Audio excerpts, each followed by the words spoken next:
Esa noche, el ascensor olía a quemado, como si alguien acabara de secar ropa mojada en las espirales. Las paredes metálicas estaban calientes al tacto.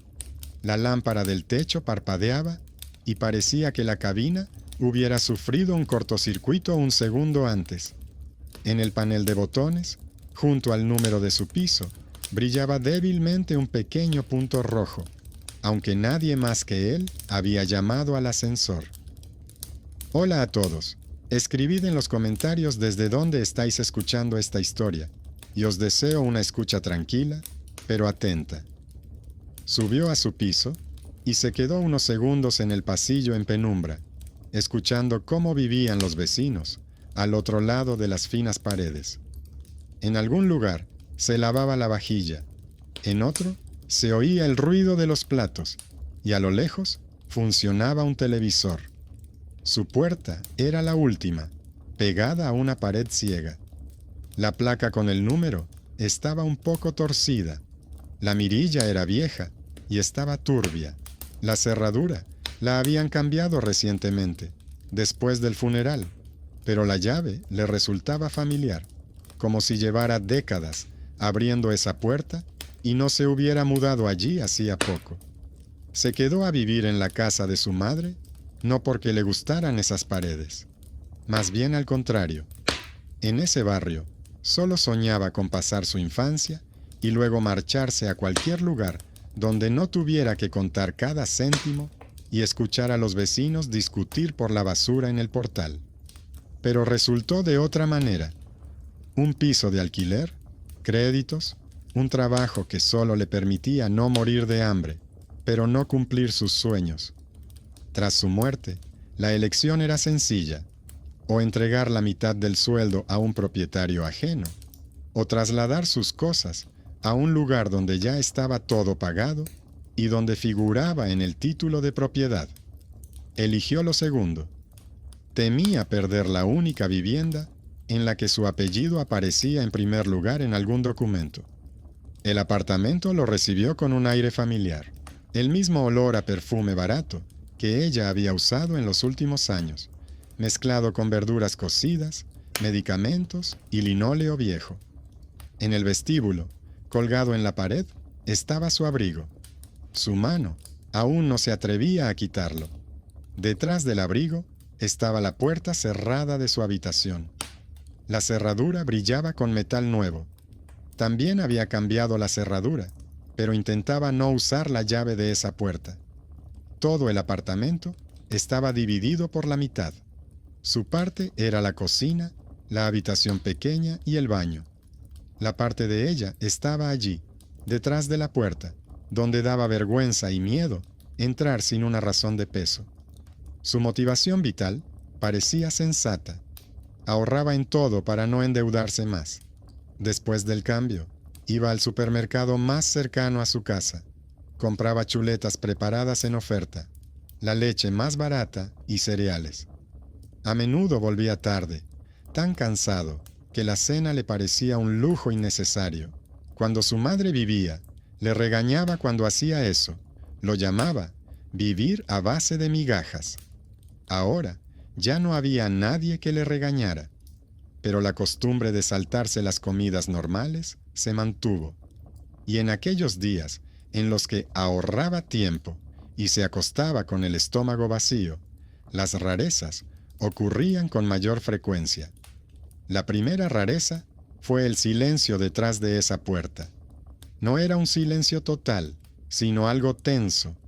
Desde el primer día después del funeral, a veces oía un ligero crujido en el pasillo, como si alguien caminara por el viejo parqué de la habitación. Durante el día, se podía achacar a los vecinos de arriba, pero por la noche, cuando regresaba tarde, todo en la casa ya se había calmado. Solo en su apartamento, a veces, siguiendo exactamente la misma trayectoria, alguien parecía pasar de la ventana a la pared, dar la vuelta y volver. El sonido era como si un pie descalzo rozara ligeramente el suelo. Intentaba no prestarle atención. Encendía la televisión en la cocina, abría las noticias en el teléfono para distraerse con algo. Pero una vez, al pasar junto a la puerta cerrada, vio una estrecha franja de luz en la parte superior. Por si acaso, el primer día, cuando estuvo allí el notario, bajó el interruptor de su habitación. Desde entonces, nadie había entrado allí. La bombilla no podía encenderse sola. Sin embargo, la luz provenía precisamente de allí, cálida, amarilla, como la de una lámpara de mesa. Se quedó parado con la mano en la manija. Por alguna razón, la llave en la cerradura no estaba completamente girada. Recordaba claramente que había cerrado la puerta con una vuelta completa. Ahora, parecía como si alguien hubiera tocado la lengüeta desde adentro recientemente. Su mano tembló, pero se echó atrás. Dentro aún estaban sus ropas, sus medicinas, sus fotografías. Irrumpir allí a altas horas de la noche, cuando ya llevaba varias noches sin dormir, le parecía una prueba para la que no estaba preparado. En la cocina le esperaba el segundo detalle. Sobre la mesa había un plato de sopa, caliente. Ya casi no salía vapor, pero el cristal de la lámpara estaba ligeramente empañado y la cuchara en la sopa temblaba imperceptiblemente, como un péndulo. En la olla sobre la placa también había sopa. Recordaba que el día libre había cocinado una gran cantidad y la había guardado en la nevera. Pero esa noche, antes de ir al trabajo, estaba seguro de que no había calentado nada. No había platos sucios en el fregadero, ni rastros de haber calentado algo recientemente en la placa.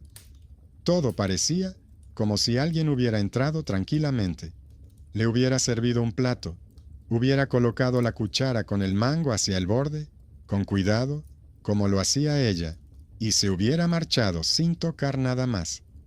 La vecina del rellano solo confirmó una parte, que aquí seguían vivos los hábitos. A la anciana, con jersey de punto, le gustaba detenerlo en el pasillo y preguntarle cómo estaba. Cada vez que lo hacía, recordaba a su madre. Cómo siempre limpiaba la barandilla, regañaba por la basura, llevaba pasteles a los niños del vecindario. En un momento dado, la vecina, bajando la voz, dijo que por las noches oía que alguien volvía a andar por ese piso. Aclaró que la silla de su habitación chirriaba igual que antes, cuando su madre se sentaba junto a la ventana. Añadió que ella misma tenía miedo, pero que creía que el alma no se va hasta que se asegura de que su hijo está bien. Él atribuyó sus palabras a la edad, a la impresionabilidad, a la vida vacía de la vieja casa. Pero cada comentario de este tipo se sumaba a las observaciones ya existentes, como otra capa sutil. La línea de pequeños detalles se hacía cada vez más densa. La cuchara en la sopa, la luz que se colaba por debajo de la puerta, el chirrido de la silla, que él reconoció sin lugar a dudas. La silla de su habitación estaba junto a la ventana, y sus patas habían dejado unas marcas características en forma de arco en el parqué.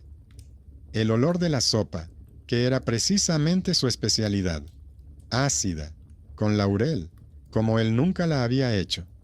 Además, la frase habitual, que una noche se oyó casi con claridad.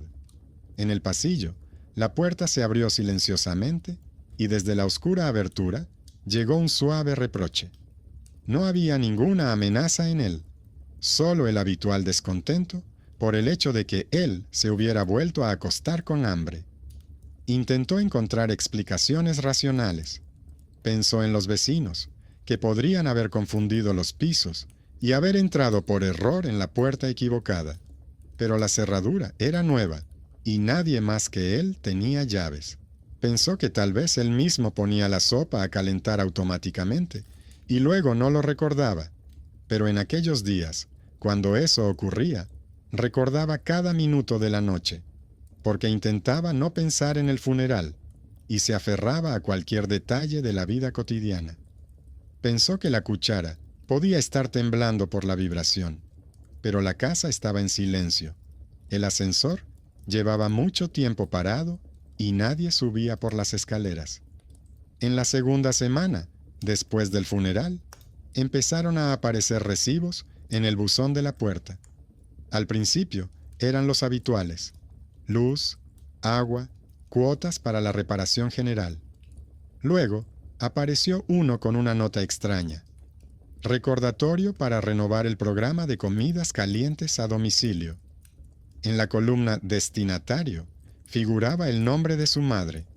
Abajo, en letra pequeña, se explicaba que para renovar el servicio era necesario confirmar que el destinatario vivía en esa dirección.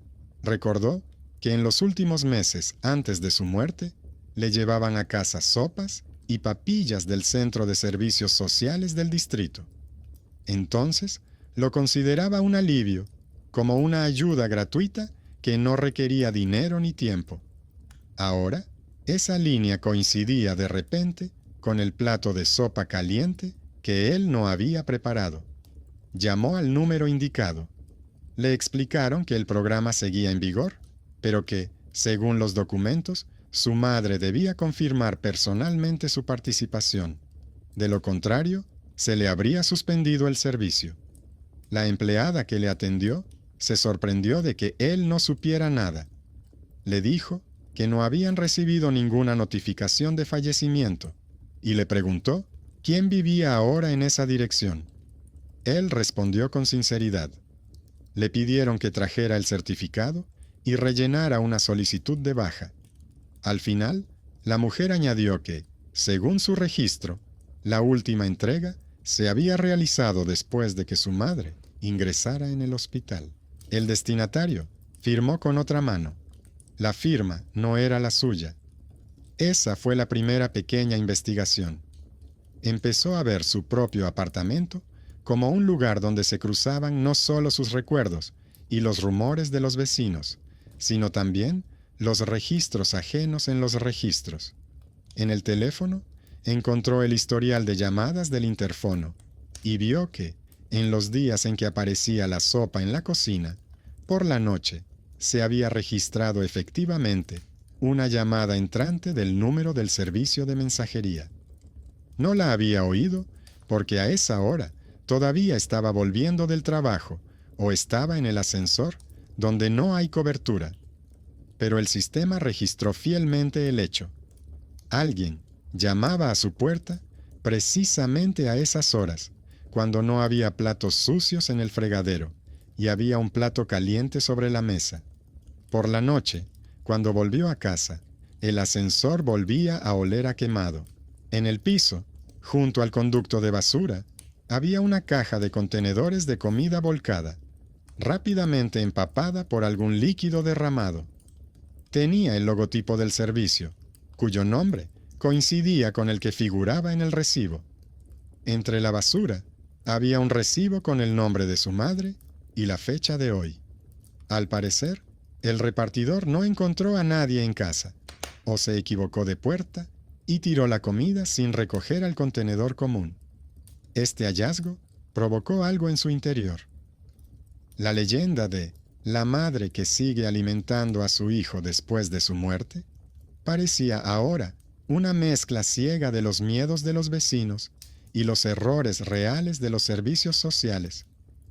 Alguien, por costumbre o por error, siguió trayendo sopas hasta que el programa se cerró oficialmente.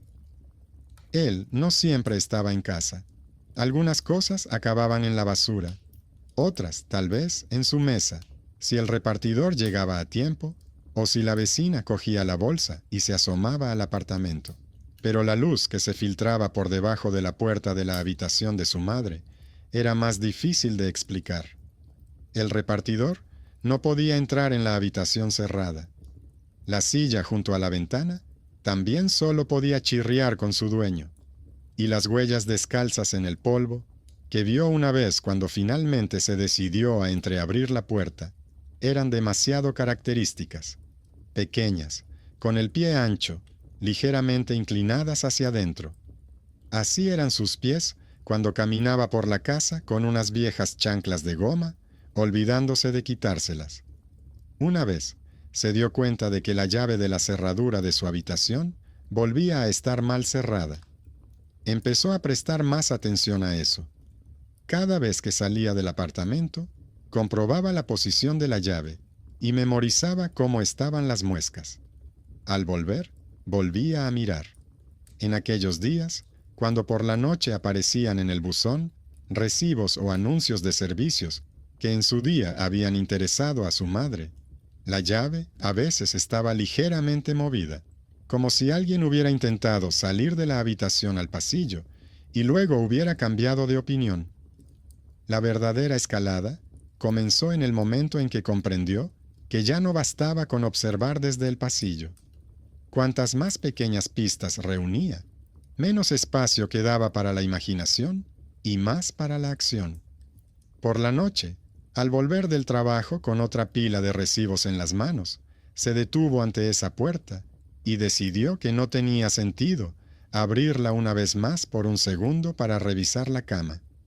Tenía que admitir que se trataba simplemente de un trastero con cosas, o confirmar que detrás de la pared realmente ocurría algo que no se explicaba ni por los mensajeros ni por los vecinos. Cogió el teléfono, encendió la cámara y puso la grabación.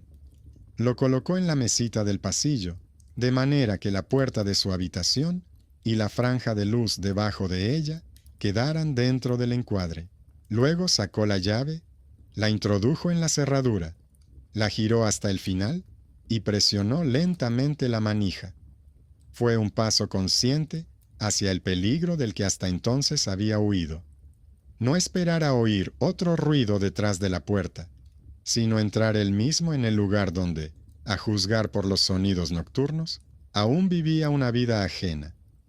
La manija se dio con sorprendente facilidad bajo su mano, como si ya la estuvieran sujetando desde el otro lado. La cerradura hizo un clic suave, sin el habitual sonido chirriante de un mecanismo nuevo. La puerta se abrió ligeramente, dejando entrar en el pasillo un rayo de cálida luz amarilla que él no había encendido. El teléfono de la mesita seguía sonando, y el indicador rojo parpadeaba reflejándose en la mirilla de la puerta como otro punto de observación. Por dentro, todo parecía como si el tiempo se hubiera detenido el día en que su madre se marchó de allí por última vez con sus propios pies. La cama estaba cuidadosamente hecha con una colcha clara con flores descoloridas. En la silla junto a la ventana colgaba su bata. En el alféizar de la ventana había una geranio de interior abierta, pero seca, que él se había olvidado de regar. En la mesita, unas gafas en su estuche, un viejo teléfono de botones y un vaso de agua cubierto por una fina capa de polvo. En la esquina estaba la misma silla con las patas carcomidas que ella había movido durante años hacia la ventana para ver quién venía al patio. El suelo estaba liso, pero el polvo se había depositado de forma irregular. En algunos lugares era más espeso, en otros parecía como si lo hubieran removido recientemente. Desde la cama hasta la puerta se extendía una ligera huella, similar a la de unos pies descalzos. No eran huellas irregulares, sino manchas alargadas, apenas perceptibles. Se detuvo en el umbral, temeroso de dar un paso y difuminar la imagen. Con la cabeza, entendía que las huellas podían haber quedado antes de que cambiara la cerradura. Pero bajo sus pies crujía claramente el polvo fresco, que nadie había tocado en todas esas semanas. La luz provenía de una lámpara de mesa con una pantalla amarilla. El interruptor de la pared estaba abajo. Al parecer, la bombilla se había encendido desde la propia habitación, a la antigua usanza, accionando la cadena del cable. Este simple hecho parecía mucho más aterrador que cualquier ruido. Para alcanzar la cadena, había que entrar, acercarse a la mesa e inclinarse. No le había dado la llave a nadie más que a él. No le había encargado a nadie que ordenara las cosas allí. Lo había pospuesto a propósito, aplazando el día en que tendría que meter su ropa en bolsas. Se quedó en la puerta y recordó cómo, Cuando era adolescente, una vez se encerró a propósito, girando la llave desde dentro, cuando quería que lo dejaran en paz. Entonces, ella llamó a la puerta, pidió que le abrieran durante un rato, y luego se alejó en silencio. Por la noche, apareció un plato de sopa debajo de la puerta y una nota diciendo que no iba a molestar, pero que de todos modos dejaba la comida. En aquel momento le pareció gracioso. Se sentía adulto, capaz de decidir por sí mismo a quién dejar entrar. Ahora, esa escena infantil volvía como un viejo lazo que, al parecer, nunca se había roto. La puerta cerrada, la comida debajo, alguien fuera que no se marcha hasta asegurarse de que su hijo al menos ha comido. En la silla junto a la ventana había algo que no había visto antes. Una pequeña carpeta con tapa transparente, cerrada con un frágil cierre de plástico. Sobre la cubierta había un sobre con su nombre. La letra era la de ella, pero más uniforme que en las últimas anotaciones mensuales. Se acercó con cuidado, tratando de pisar sus propias huellas para no borrar el camino polvoriento, tomó el sobre y regresó más cerca de la puerta, donde la luz era más suave. Dentro había hojas dobladas, arrancadas de un cuaderno normal. No contenían ninguna revelación, pero sí lo que él tanto temía ver. Ella escribía que entendía que él vivía dividido entre el trabajo, el piso de alquiler y sus enfermedades. Escribía que no quería ser una piedra en su cuello y que de todos modos la casa algún día pasaría a ser suya.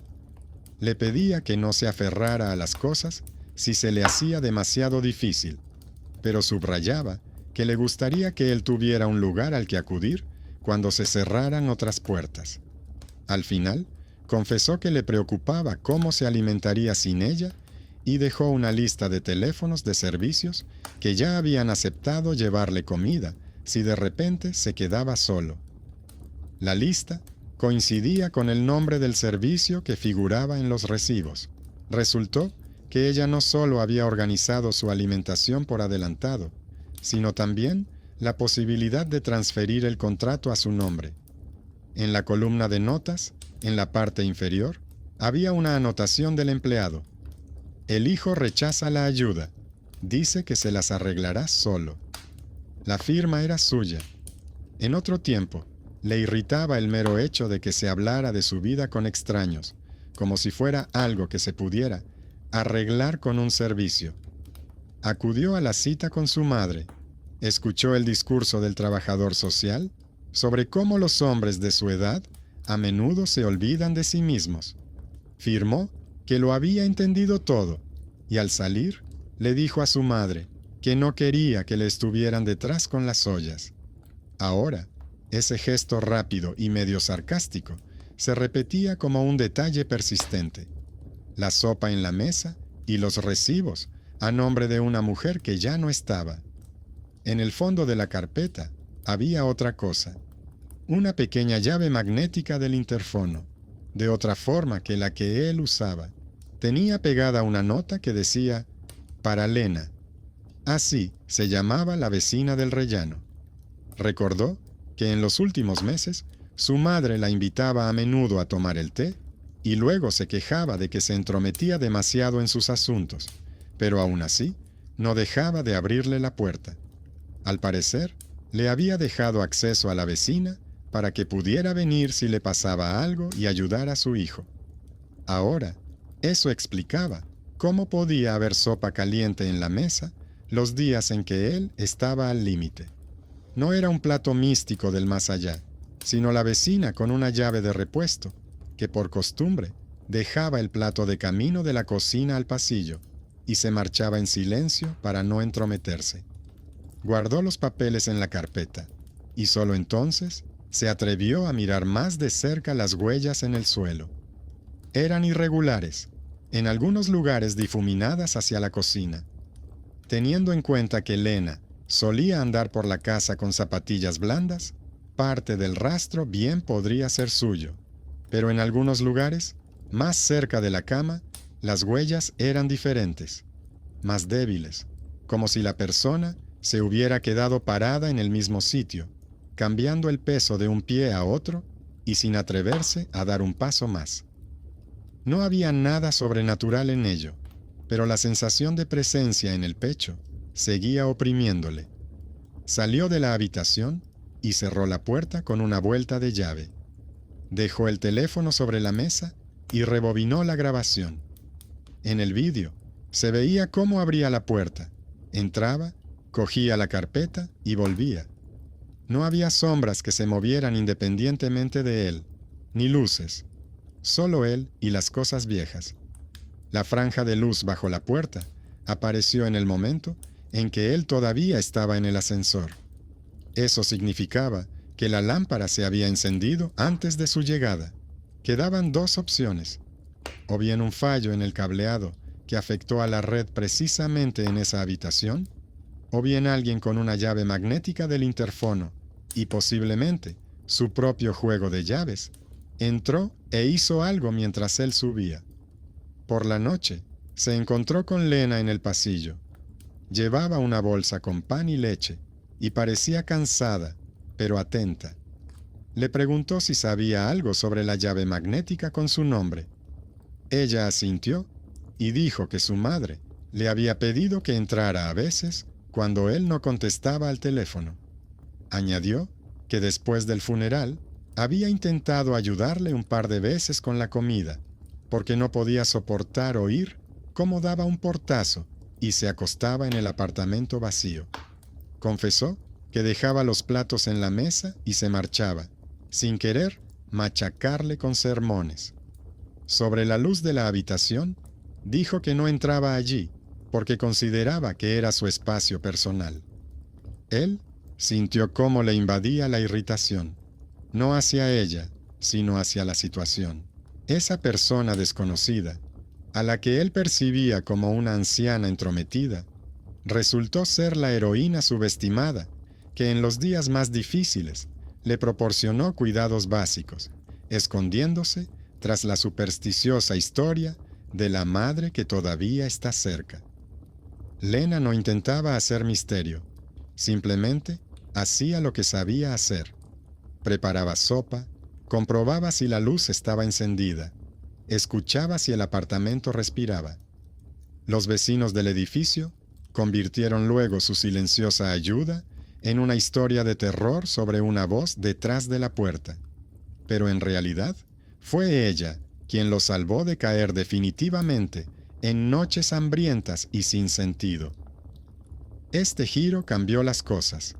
El mito de que su madre iba por las noches a darle de comer a su hijo resultó ser una mezcla de programa social, preocupación de la vecina y su propia renuencia a tratar con personas reales. Era mucho más fácil creer en un plato del más allá que admitir que los vivos a su alrededor sabían más de sus debilidades de lo que él estaba dispuesto a reconocer. Pero había una zona que Lena no tocaba: la habitación. No entraba allí, no encendía la luz. La silla seguía en su sitio desde que él entró allí solo por unos segundos. Las huellas junto a la cama no podían ser suyas. Para no quedarse atrapado en un miedo que lo invadía, decidió actuar como lo hacía antes en los turnos de noche, cuando tenía que averiguar de dónde venían las señales extrañas. Instaló una segunda cámara, una vieja webcam que encontró en el cajón de la mesa. La conectó al viejo portátil de su madre, que todavía estaba en el escritorio. Configuró la grabación para que el encuadre abarcara la mitad de la habitación, la cama, la silla junto a la ventana y la puerta. Extendió los cables con cuidado para no enredarse. Dejó el teléfono en el pasillo, como antes, apuntando hacia el exterior de la puerta y la franja de luz. El plan era sencillo y cruel para sus propios nervios. Por la noche, pensaba comportarse como de costumbre, volver cansado del trabajo, no comer nada a propósito, acostarse en la pequeña habitación y dejar la mesa limpia y la cocina vacía. Si por la mañana había sopa en la mesa y las huellas en la habitación eran más densas, no solo tendría una sensación, sino también una prueba. O bien, sería la vecina con la olla, que finalmente había decidido cruzar la línea, o bien, sería alguien más, alguien que aún no conocía. En cualquier caso, la observación se convertiría en un hecho, y no en un juego de la imaginación. La noche en que se decidió a realizar este experimento comenzó con una nimiedad. En el ascensor volvía a oler a quemado. La bombilla parpadeaba y por un segundo se apagó la luz de la cabina. En la oscuridad sintió cómo se despertaba en él un viejo miedo. Quedarse atrapado entre dos pisos, sin comunicación, con los ojos reflejados en el cristal negro de la puerta. Pero el ascensor se puso en marcha y llegó a su piso. En la puerta del panel del pasillo había un nuevo aviso del electricista indicando que en los próximos días se cambiaría parte del cableado de la entrada. Abajo, en letra pequeña, figuraba la hora prevista para los trabajos y una advertencia sobre posibles cortes de electricidad. Otro detalle cotidiano se interponía en la imagen del misterioso resplandor y recordaba que los cables a veces cobran vida propia sin ningún misterio. Entró en el apartamento y dejó deliberadamente la nevera cerrada. No calentó agua ni puso la tetera. Solo dejó sobre la mesa un plato limpio y una cuchara, secos y cuidadosamente apilados. En la habitación de su madre, las dos cámaras estaban encendidas y los indicadores rojos brillaban tenuemente. En su dormitorio, intentó acostarse temprano, pero tardó mucho en conciliar el sueño. En su lugar, le invadían pensamientos sobre lo fácil que le había resultado rechazar la ayuda que su madre había intentado conseguir para él, y cómo ahora cualquier plato de sopa le parecía algo entre una limosna y un reproche. Cuando por fin cayó en un sueño superficial, el espacio del apartamento se volvió viscoso y pesado. A través de él se percibían los sonidos habituales: el chirrido del ascensor, los pasos en la escalera, el susurro de las bolsas de basura. En algún momento se añadió un suave traqueteo de vajilla, que no se podía confundir con nada. No era el ruido de los vecinos al otro lado de la pared. El sonido provenía de algún lugar en lo profundo de su cocina. El olor a caldo caliente le golpeó la nariz, aunque la puerta de su habitación estaba cerrada. Era ese mismo olor: laurel, patatas cocidas, un ligero toque ácido. No fue inmediatamente a la cocina. Se quedó tumbado y contó los latidos de su corazón, como solía hacer de niño, cuando le daba miedo salir al pasillo por la noche. Por la mañana, todo puede parecer diferente, se dijo a sí mismo. Pero el olor no se disipaba. Al contrario, en algún momento se hizo más intenso. Y fue entonces cuando se oyó un sonido suave, casi imperceptible, procedente de la habitación de su madre. Un ligero golpeteo de madera contra madera. Es el ligero crujido de una silla cuando alguien se levanta de ella agarrándose al respaldo con la mano. Sabía que si se levantaba de un salto y corría a apagar las cámaras, repetiría el escenario infantil: huir de lo que estaba pasando y luego recordar durante meses solo su propia reacción de pánico. Por eso, se quedó tumbado hasta el final. Esperó a que los sonidos desaparecieran, a que el olor se debilitara. Cuando el apartamento finalmente se quedó en silencio y la oscuridad dentro de él se disipó un poco, miró la pantalla del teléfono. Era más de medianoche. Decidió no encender la luz y no revisar la cocina hasta la mañana siguiente. Que las grabaciones dijeran más que sus impresiones nocturnas. La mañana lo recibió con la habitual grisura tras la ventana. En la cocina, sobre la mesa, había un plato de sopa.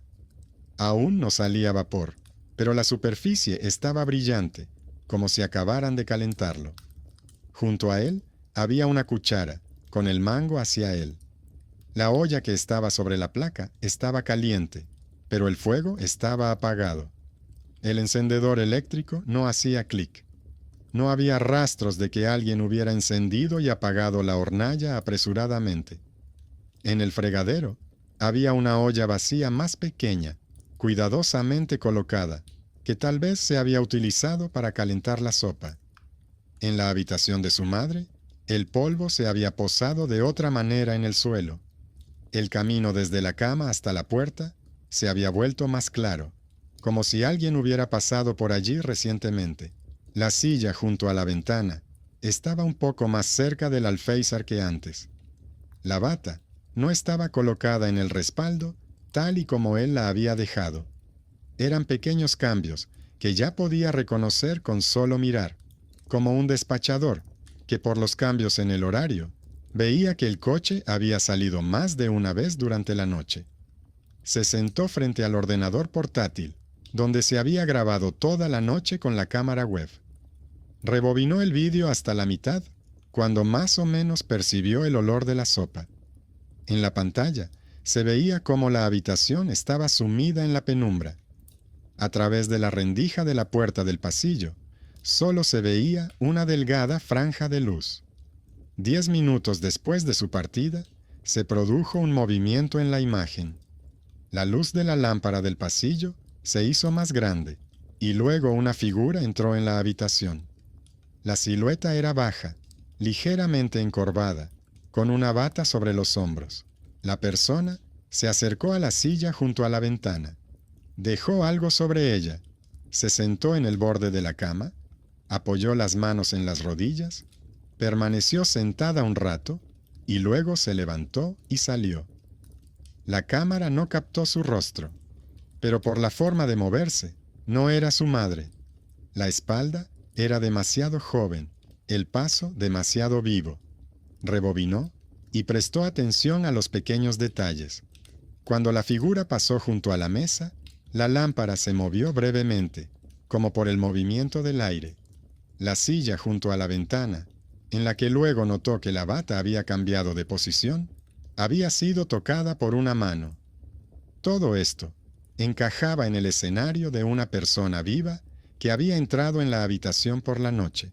Se había sentado un rato y se había marchado. No había siluetas transparentes, ni sombras que desaparecieran. En la grabación del teléfono, enfocado hacia el pasillo y la puerta de la habitación, también se veía movimiento. En el momento adecuado, apareció un punto de luz en la pantalla, y luego se vio una silueta con una chaqueta y una falda larga en el pasillo. La persona pasó de la cocina hacia la habitación, se detuvo en la puerta, dudó y luego entró. Al cabo de un rato salió. Se dirigió hacia la salida, pero no llegó hasta el final. Por la trayectoria, se ve que la figura giró hacia la cocina, luego volvió al pasillo y solo después salió del apartamento. La manija de la puerta del vestíbulo se movió como si la hubieran soltado bruscamente y no la hubieran cerrado de golpe. Puso la grabación en pausa y se fijó en las proporciones, la silueta y la línea de los hombros. Incluso sin ampliar la imagen, era evidente que no era él. Era Lena, de baja estatura, con su habitual postura erguida. Sin embargo, había algo extraño en sus movimientos. No solo preocupación, sino también desconcierto, como si estuviera cumpliendo la petición de alguien, pero sin entender del todo cómo seguir adelante. Al ampliar la imagen de la grabación, se convenció una vez más de que la figura de la habitación no era un fantasma, sino una mujer de carne y hueso. El característico movimiento de los hombros, la forma de colocar los pies ligeramente hacia un lado, la bata habitual que había visto en su vecina decenas de veces. Solo había una cosa que no encajaba. Lena juraba que no entraba en la habitación de su madre. En el vídeo, no solo entraba, sino que se sentaba en el borde de la cama, luego se levantaba y se quedaba junto a la silla de la ventana, como si estuviera escuchando algo en la oscuridad. Guardó el vídeo, hizo varias capturas de pantalla y dejó el portátil abierto sobre la mesa. Se encontró con Lena por la tarde junto al ascensor. Ella llevaba otra vez una bolsa con la compra y le preguntó, como de costumbre, si necesitaba algo de la tienda. La invitó a entrar en el apartamento, le mostró la carpeta con su llave magnética y le contó con detalle todo lo que había descubierto: la lista de servicios, la última entrega, sus salidas nocturnas. Luego, giró la pantalla del portátil hacia ella. La mujer se quedó callada durante un buen rato, mirándose en la grabación. Luego, apoyó la mano en el respaldo de la silla y confesó que había entrado varias veces en la habitación, contrariamente a su propia promesa, porque temía que él se encerrara en sí mismo definitivamente. De sus explicaciones secas y confusas, se formó una nueva línea de la vieja conexión. Cuando él era pequeño, ella trabajaba como cuidadora de su padre, que estaba postrado en cama después de una operación. Entonces, su madre le pidió que vigilara la casa con la mirada mientras ella dormía entre turnos. Luego, la vida los separó, hasta que la enfermedad de su madre devolvió a Lena a ese apartamento, ya en calidad de vecina y ayudante. Resultó que, cuando aún vivía, su madre le había pedido que cuidara de su hijo si pasaba algo y que no dejara que se quedara sin comer. Al principio, Lena se negó, diciendo que un hombre adulto se las arreglaría solo, pero al final tomó una llave adicional y una lista de servicios. Este antiguo acuerdo, celebrado entre dos mujeres sin su participación, ahora controlaba silenciosamente los platos de sopa nocturnos y el susurro en el pasillo. Después de que ella se marchara, volvió a sentarse a la mesa y se puso a hacer el papeleo. Fue al centro de servicios sociales y consultó el registro de visitas. Allí, en las columnas, figuraban cuidadosamente las fechas, el apellido de la madre y una nota sobre su consulta antes de que su estado empeorara gravemente. Junto a ello, su apellido y la misma negativa, cuando él, irritado por el exceso de tutela, firmó bajo la frase de que no necesitaba comida caliente. La empleada, mostrando el registro, explicó que tras la muerte de un cliente, el sistema no siempre cancela inmediatamente el servicio, especialmente si no hay una notificación oficial. Añadió que, a menudo, los vecinos y familiares perciben estos fallos como algo extraño y cuentan historias sobre señales. En su voz se percibía la indiferencia habitual de una persona que se enfrenta cada día a la vejez y la muerte ajenas. Salió a la calle con una copia de esa página en las manos. En ella estaba todo anotado: el intento de su madre de asegurar su futuro, su propia negativa, la seca observación de la trabajadora social y la cadena de errores que llevaron a que la sopa siguiera llegando a una casa vacía. El mito del plato que aparecía por sí solo se basaba en fallos muy concretos del sistema, en una vieja petición de su madre y en las visitas nocturnas de la vecina con la llave magnética. Esto no lo hacía menos inquietante, pero el miedo cambiaba de dirección. Ahora lo que daba miedo no era que hubiera alguien invisible detrás de la puerta, sino lo fácil que era para las personas vivas entrelazar servicios, llaves, acuerdos olvidados y luego perderse en sus propias leyendas. Al regresar, volvió a mirar las grabaciones. En el momento en que Lena estaba sentada en el borde de la cama, realmente ocurría algo extraño en la habitación. La lámpara de la mesa se apagaba y se encendía de forma apenas perceptible, aunque, según el electricista, el cableado estaba en buen estado. En uno de los fotogramas, observó que en el cristal del marco con la foto de su madre se reflejaba no solo la silla, sino también una franja de luz del pasillo, aunque la puerta estaba cerrada. Esto podía atribuirse a las peculiaridades del ángulo, pero, junto con la huella cada vez más clara en el polvo alrededor de la cama, parecía que el lugar no estaba del todo cediendo terreno. Era como si su madre, que en vida había creado una red de ayuda para él con la vecina y los servicios sociales, ahora mantuviera esa estructura a su alrededor hasta que él mismo decidiera qué hacer a continuación. Su propio talento oculto, la capacidad de organizar horarios, recibos, llamadas y notas en un solo esquema, se convirtió inesperadamente en la única forma de salir de esa telaraña. Vio cómo su antigua negativa a aceptar ayuda se había convertido en el punto de partida de toda esta serie de extrañas circunstancias. Las entregas nocturnas, los intentos de la vecina de intervenir discretamente y su propio deseo de explicarlo todo de una manera sencilla. Mamá ha vuelto.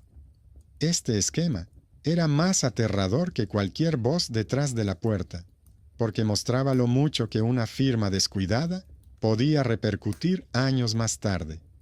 Al atardecer, decidió que no podía seguir viviendo entre una puerta cerrada y platos ajenos, o la habitación seguiría siendo un mausoleo, donde cada detalle parecería una señal, o se convertiría en parte de la casa en la que realmente vivía. Para sí mismo, eligió lo segundo. El plan era sencillo: abrir la puerta de par en par, cambiar la silla de sitio, ordenar algunas cosas e invitar a Lena, no como una sombra nocturna, sino como una invitada más durante el día, a la luz, a la mesa que él mismo pondría. Solo así se podía convertir la habitación de un lugar donde parecía que alguien andaba a un lugar donde se veía claramente quién entraba y por qué. Hizo lo que había estado evitando todo este tiempo. Por la tarde, después del trabajo, sin pasar por la cocina ni por su habitación, abrió de par en par la puerta de la habitación de su madre. No solo un poco, sino hasta el fondo, para que la hoja se apoyara en la pared y ya no pudiera cerrarse silenciosamente por sí sola. Abrió la ventana, dejó entrar en la habitación el aire frío y la luz obstinada del día, que blanqueó el círculo amarillo de la lámpara e hizo que el polvo del suelo pareciera normal en lugar de misterioso. Apartó la silla de la ventana del alféizar y la acercó a la puerta. Se quitó la bata con cuidado, la dobló y la guardó en el armario. Cubrió la cama con la misma colcha, pero ya no buscó ningún mensaje debajo de la almohada. En la mesita de noche, solo dejó la foto de su madre y un vaso sin agua. Todo lo que pudiera moverse, chirriar o balancearse, lo fijó o lo apartó. Apagó la lámpara desenchufándola de la toma de corriente. Solo dejó la luz del techo, uniforme, fea, pero honesta. Luego llamó a Lena y le pidió que viniera. Sin insinuaciones, sin visitas nocturnas. Le dijo que había decidido ordenar algunas cosas y que no quería hacerlo solo. Ella llegó con cautela, entrando en el vestíbulo como una persona acostumbrada a ser una sombra, y sin estar segura de que la estuvieran esperando.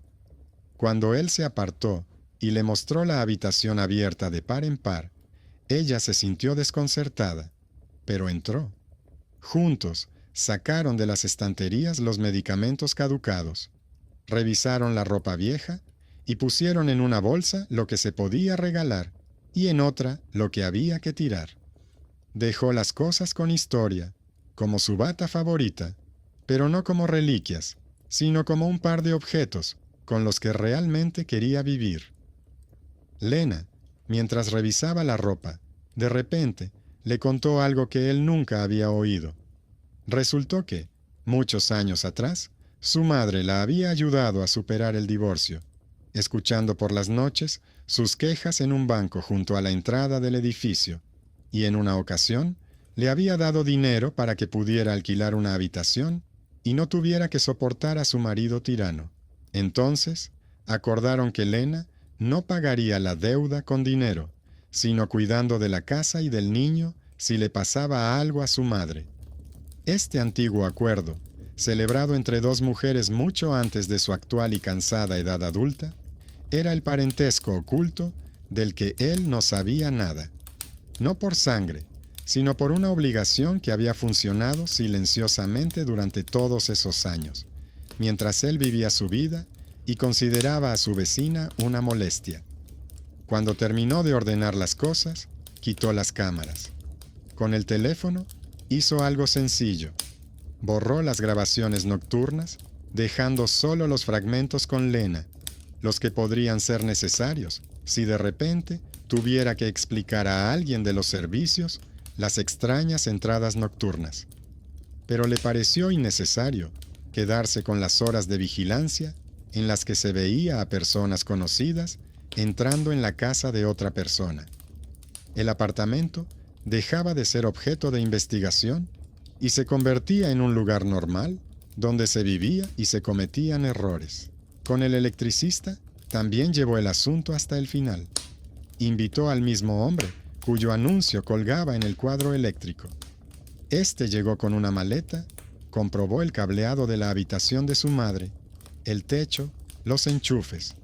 Dijo que había cortocircuitos en la línea, precisamente en las noches en que la luz parpadeaba en la casa. Explicó que el viejo interruptor del sótano hacía tiempo que necesitaba ser reemplazado. No encontró ningún punto especial en la habitación. En el informe, escribió secamente: se recomienda sustituir el tramo de cable. Este hombre, al que nadie en la casa tomaba en serio, dio otro golpe de realidad.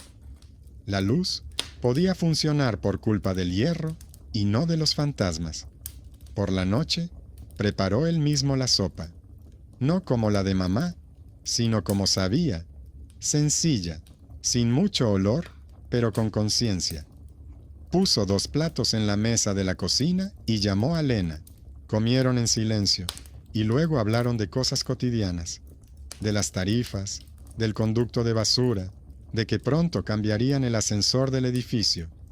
Por primera vez en todas esas semanas, la vecina no se sentó en el borde de la silla, sino normalmente, con el brazo apoyado en la mesa. En un momento dado, dijo que ya no volvería por la noche a dejar los platos, porque ya había cumplido con su parte, y que él se las arreglaría solo a partir de entonces. En esas palabras no había resentimiento, solo el cansancio de una persona que devuelve la responsabilidad a quien le corresponde. Por la noche, el apartamento estaba inusualmente silencioso. Ni el chirrido de la silla detrás de la puerta, ni la franja de luz debajo de ella. La puerta estaba abierta de tal manera que la luz del pasillo entraba directamente en la habitación sin dejar rendijas estrechas. Se acostó en su habitación saciado, por primera vez en mucho tiempo, sin sentirse culpable por no haber comido. Su cabeza no estaba vacía, sino tranquila, sin susurros, sin expectativas de que, en cualquier momento, alguien saliera de la oscuridad para decirle que se había acostado con hambre otra vez. Por la mañana, en la cocina no había un plato de sopa caliente dejado por alguien. En cambio, había una olla en la cocina, tapada con una tapa, y cuencos cuidadosamente apilados en la estantería. Lena no había venido, según indicaba el interfono. Los servicios sociales enviaron una carta en la que informaban de que el programa de comidas calientes para la madre había sido oficialmente cancelado y le sugerían que se pusiera en contacto con ellos si alguna vez necesitaba ayuda. Guardó la carta en la carpeta con los documentos de ella, no como un símbolo, sino como uno de los papeles que podrían ser útiles más adelante. El mito de la madre detrás de la puerta no desapareció por completo. En el vestíbulo seguían susurrando que por las noches alguien andaba por allí, que el hijo vivía con un fantasma. Algunos añadían detalles sobre la sopa, otros sobre las huellas descalzas. Con el tiempo, las historias se fueron enriqueciendo con detalles que nunca existieron. Él no discutía. Entendía que la gente necesitaba una trama sencilla, en la que los muertos volvían para alimentar a los vivos, y no un complejo entramado de recibos, trabajadores sociales, vecinas con llaves y su propia cobardía ante las decisiones adultas. Para él, la justicia se desarrolló de otra manera. Su madre, en vida, hizo todo lo posible para que él no se quedara sin hogar y sin un plato de sopa. Él, ocupado con el trabajo y el cansancio, lo ignoraba, lo posponía, firmaba la renuncia a la ayuda. Tras su muerte, esa deuda volvió a él de la forma más desagradable. Las noches, que temía como el ruido en el rellano, pero en el momento en que abrió la puerta, ordenó las cosas, le dio las gracias a Lena sin silencio, sino directamente, y aceptó que la responsabilidad de la casa era ahora suya y no de otra persona. Los extraños fenómenos terminaron. Lo terrible no era que hubiera una mujer muerta detrás de la puerta, sino el tiempo que había permitido que su vida transcurriera entre una habitación cerrada y las preocupaciones ajenas, sin atreverse a asumir lo que desde hacía tiempo figuraba a su nombre en los documentos. Cuando lo hizo, la casa se convirtió en una casa normal, con cableado antiguo, vecinos complicados, facturas y el suave olor de la sopa que ahora cocinaba él mismo.